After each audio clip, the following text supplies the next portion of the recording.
Fatiha.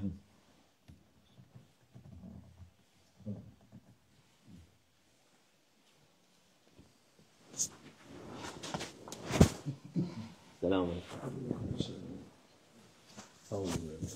Bismillahirrahmanirrahim. Vessalatu vesselamu ala Resulü Muhammedin sallallahu aleyhi ve sellem. Medede Resulullah dedi. Sadat ashabı Resulullah ve şahına.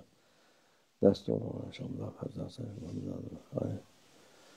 Peygamber Efendimiz sallallahu aleyhi ve sellem buyuruyor. El-mü'minu lef ve lef avkama kal.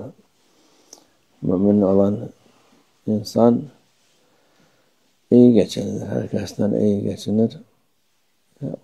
İnsanlar ondan memnun olur. O insanlardan tahammül eder. Geçinip gider. Bu dünya hayatı selametle geçer. Mümin için tahammül eder. İyiyse güzel Allah'a şükreder. Zorsa Allah'a hamd eder. İnsanlardan geçinir, vaziyetine göre her şeye razı olan Allah'tan ondan razı olur. Mümin dedim, mümin Müslümandan daha Allah Azze ve Celle iman eden, imanı kuvvetli olan insan böyle yapar. Normal Müslüman o terbiye ister, nefsini terbiye etmesi lazım. Nefis terbiyesi de tek başına zor oluyor. Onun için tarikat huzurunda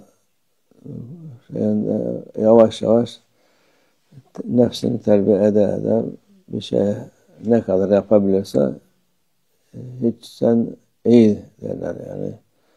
Biraz olsa bile gene Allah Azze ve Celle ondan razı olur. Tabi %100 yapamaz insan.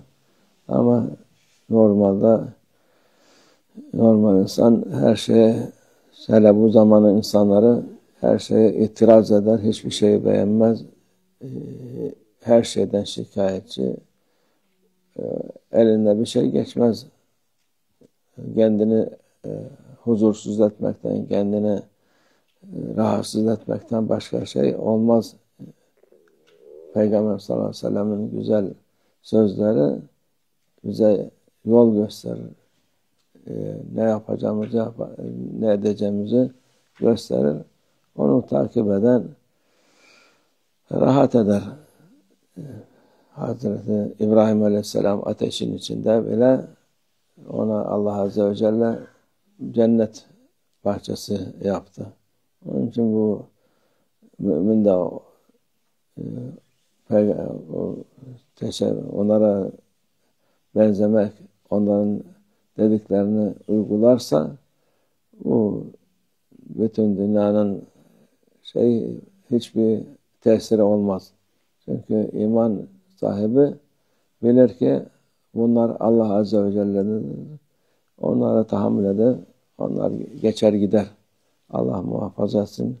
Nefsinin şerrine Allah yardım etsin. Söylemek kolaydır ama söylemesi kolay, yapması zordur biraz. İnşallah onda Allah yardım eder. Onda da yapalım inşallah. Ve minallah tevfik. El Fatiha.